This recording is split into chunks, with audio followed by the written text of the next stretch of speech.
Oi pessoal, hoje a gente vai falar um pouquinho sobre uma proposta de planilha de monitoramento para as metas de qualidade do contrato de gestão. Me fala aí como que você monitora as suas metas e quais são os desafios que vocês encontram quanto equipe. Então essa planilha ela tem essa proposta da análise gráfica, né, para que a gente consiga avaliar em tempo oportuno e criar estratégias para o alcance dessa meta. As planilhas das metas de qualidades estão separadas aqui. A primeira a gente tem a do Q1, que é a gestão participativa, são planilhas super simples que a gente consegue alimentar, né, com o objetivo da gente entender como está cada meta na nossa unidade. Então aqui se houve, né, a reunião do Conselho Gestor ordinária e se teve a ata, que é o que evidencia aí essa meta. Depois a gente tem das ouvidorias, né? Então, qual foi a data que você colocou em análise essa ouvidoria, qual foi o número da ouvidoria, a data que a ouvidoria foi encaminhada para a unidade. Então, aqui a gente coloca, né? Por exemplo, hoje eu fui ver que tem uma ouvidoria no meu ouvidor SUS. Eu vi que essa ouvidoria chegou para mim no dia 10/9.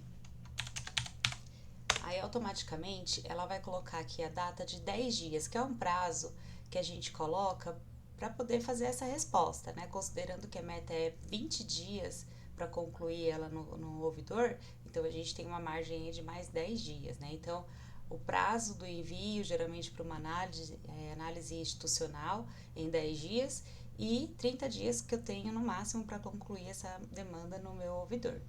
E aí coloca aqui a data que eu concluí. Eu consegui concluir no dia 30/9, que é a data limite, né? Se sim ou se não, aí a gente vai ter que ir abaixando aqui. E se essa ouvidoria foi concluída na data, ele já coloca aqui se o prazo foi atendido ou não, né? Então, é uma forma de você acompanhar as ouvidorias.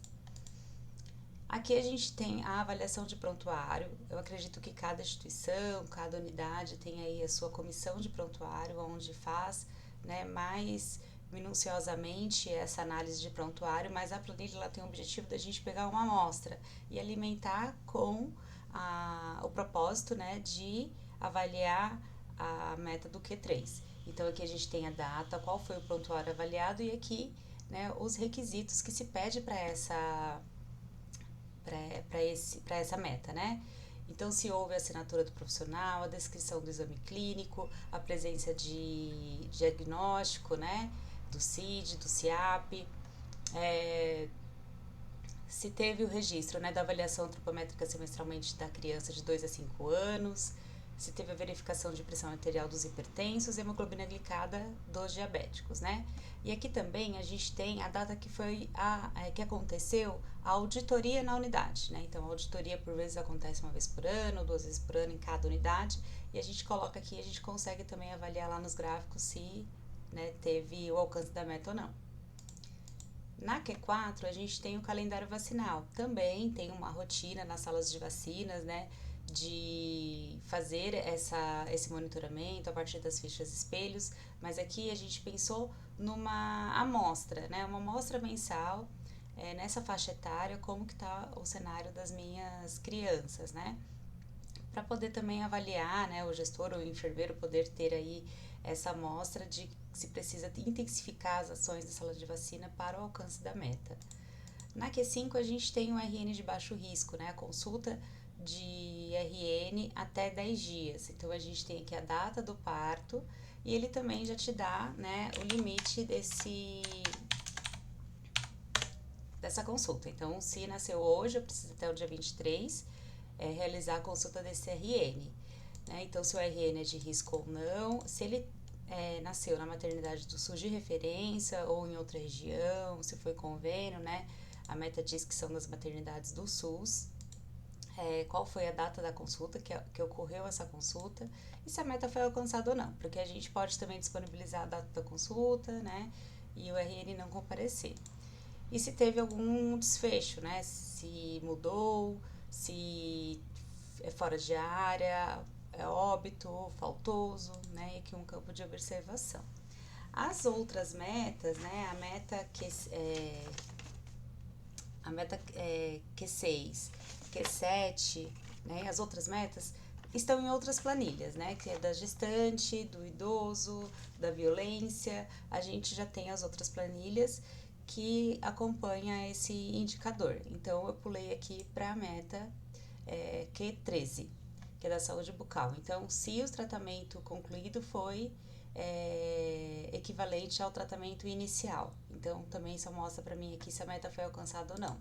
E no meu fechamento eu tenho por mês, né? Então eu consigo avaliar se no mês de fevereiro qual foi o meu cenário, no mês de janeiro qual foi o meu cenário, né? Até para resgatar na memória como que ficou o indicador em determinado indicador de qualidade para que a gente possa fazer as discussões de justificativa, né?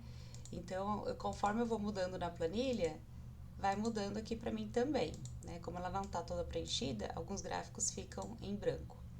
Então, aqui a gente tem, né? Se teve a reunião do conselho gestor, se teve a realização da ata, nas ouvidorias como que ficou no mês, o desfecho, o indicador de prontuário, né?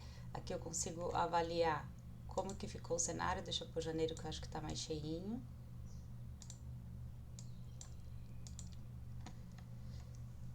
E aqui só vai aparecer quando houve, né, a auditoria de prontuário. Então, vamos supor que, eu acho que na minha unidade aconteceu no mês de julho. Então, vai aparecer só no mês de julho aqui, que teve a avaliação mensal, né, da amostra, mas também teve a oficial e foi 100% a auditoria, o resultado da auditoria. O calendário vacinal, a mesma lógica aqui para o calendário vacinal da auditoria oficial, aqui do RN, né? Quantos RNs eu tive, né, de baixo risco, e qual foi a maternidade de nascimento e se eu consegui alcançar a meta desse RN. Qual foi a justificativa que vem apresentando em maior proporção na unidade em relação à não consulta do RN, né? Será que eles estão se mudando? Aconteceu naquele mês por conta de um óbito? E aqui o indicador da saúde bucal, né? O TC em relação à UTI. Então, é essa planilha que eu queria mostrar para vocês com base nas planilhas anteriores. Eu observei que não houve muita adesão em relação à aula, né, das planilhas, mas sim uma necessidade do compartilhamento dessas planilhas. Então, se você tem o interesse de obter essa planilha, eu posso disponibilizá-la para você, desde que você deixe o seu like para que outras pessoas com a mesma necessidade, que também precisam desse monitoramento, possa alcançar, né, o acesso a essa planilha. E deixe no comentário do YouTube, gente. Eu tenho compartilhado o link em outros canais, como o LinkedIn, as redes sociais, mas eu preciso que vocês deixem, até para eu poder me organizar melhor para o envio dessas planilhas, no YouTube, tá bom? Um abraço, gente!